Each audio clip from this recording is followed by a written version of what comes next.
Monday to Friday, 7 p.m. Nigerian time. All right, thank you so much for staying with us. People, politics, and power. And today, our focus is on the exclusion of the Labour Party from the forthcoming Federal Capital Territory Council elections. And my guest is Mr. Kennedy Ayanotu. Mr. Ayanotu is, of course, the national youth leader of the Abure-led Labour Party in Nigeria. Thank you so much for finding time to join us. Thank you so much. Right. Sir. First, let me get your reaction to the fact that the Labour Party is not likely to participate in the council elections. I am happy that you are saying it's not likely. That means there is a probability that the Labour Party will still be on the ballot. However, my reaction is that if you remember, some of the things cited by the INEC was that they couldn't monitor our primaries. And of course, I always say that when people are not held accountable for certain actions, it tends to continue, it tends to repeat. The former INEC chairman would have explained to Nigerians why Barrister Julius Abure was on his portal, recognized as the national chairman of the party, and he refused to honor a primary for the FCT council election. He honored a primary that produced the governor of Anambra, governorship candidate of Anambra State, but he refused to honor the one that produced candidates for our FCT area council elections. So these are part of the impunity and atrocious activities of the former INEC chairman. Since this current INEC chairman came, even starting from the woman that was handed over to Mayor Abamuchi, they have accorded Labour Party all the rights and privileges with due respect. We've been working harmoniously with them. In fact, we have produced our candidates in the coming Osun and the Ekiti governorship election for this year, and INEC fully monitored those primaries. The party have done what local government and state congresses across the country, except Abia State, that had a court injunction not to conduct in Abia State. The party has conducted these congresses, and INEC was duly present and observed all these congresses across the country. So it brings to question why the selection of a particular election to monitor and the one not to monitor. So why are you blaming the former INEC chairman when, in fact, he has left the stage, new people, or the new chairman has taken over? A number of those national commissioners and even resident electoral commissioners who were in office at that time are still there. And it is the current INEC that is saying, look, because of the many legal challenges surrounding the leadership crisis in your party, that is why they are refusing to give you the codes to log in or your candidate. So, I mean, Uncle the institution is a continuum. Yes, Uncle Money, but there are certain situations, circumstances, and institutions might find themselves. They are careful to involve themselves in it. If you say that, I wanted to make a correction on what you said during the intro, that the Supreme Court clearly said that Abure tenure have expired. Uncle Amoni, I don't know if you have read the CTC of that judgment, but I will avail it to you after this program so that you read it. You are a senior, you are a veteran in this business. I know you will take your time to read it. And maybe probably point to me, a youth, the particular paragraph or clause that said that Abure tenure has expired. I would like to see that. And if I see that and confirm that it's there on that CTC, I'm ready to quit politics. There is nothing like that in that CTC. What the judge said, the justice of the Supreme Court said that politicians, I read this CTC for more than 10 times, that politicians in Nigeria must respect their party constitution and must be able to leave office when their tenure are over.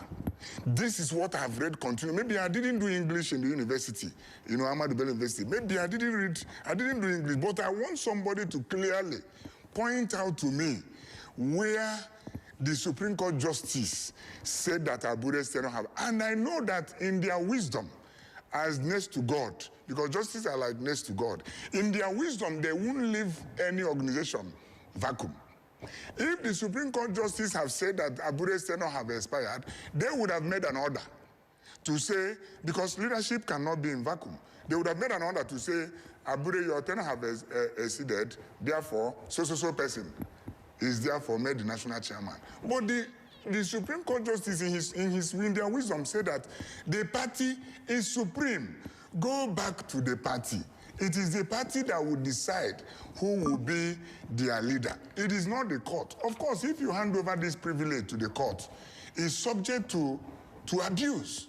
And that is why the court say, why are you people wasting the court of the time of the court? Don't come here. Go back to your house. And if you go back to the Labour Party house, there are state chairmen, there are local government, there are ward leaders of the party. Even if you say, assuming but not conceding, that you say that Abure's tenure have expired, what about the tenures of all the state chairmen and secretaries that are statutory NEC members of the party?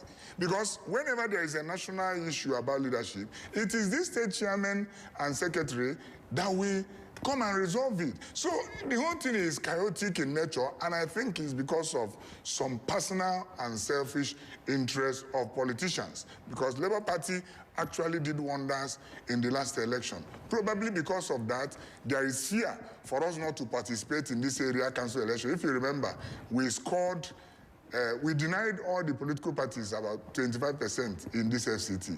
That was what Labour Party did in the last election. So I am suspecting that there is fear that if we participate in this election, we may also disgrace the presidency by winning the polling units in the presidency. That's what I can say. But if you look at the whole thing that happened around this area council nomination, you see some monkey hand in it. And I will blame, and I will continue to blame the former national chairman of INEC, because you left Abure on your portal, meaning that it's recognized. You say by court order.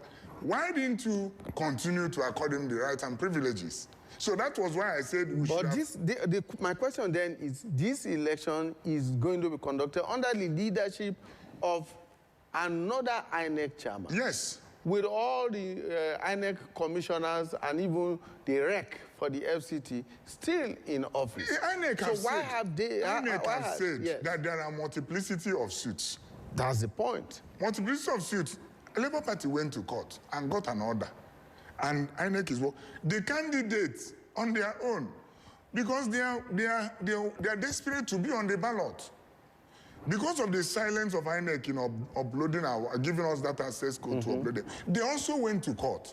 And what also prompted this reaction was on the first working day of this year, 2026, these candidates went to INEC to protest, to say, please, where are we? You have to do this. They got a court order on their own. INEC should upload them. INEC said in that letter we read that it has expired. Before the expiration, what did you do? So that is why I felt that this thing is declared in some level what of did the party itself do?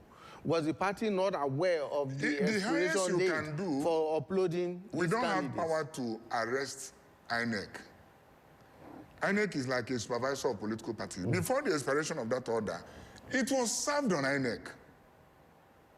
They say it's 7 days. Before the expiration, the moment that order came, it was served on INEC. So I think maybe you will have to reach out to INEC to explain further.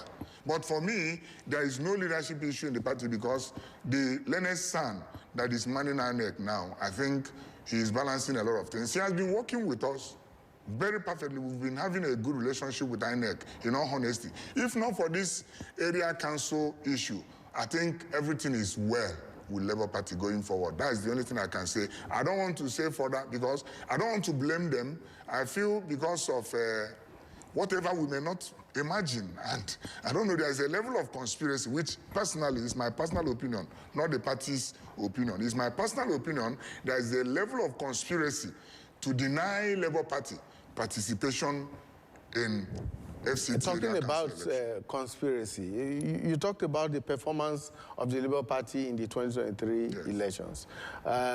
Before then, there were the area council elections, the Labour Party didn't do so well because at the moment, you do not control any of the area councils in the FCT, I mean the Labour Party. Yes. It's not a must that every election a certain political party will win.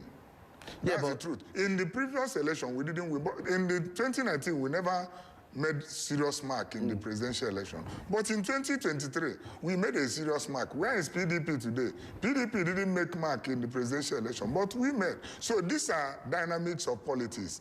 2027, nobody knows the political party that will make a mark. So that is the issue.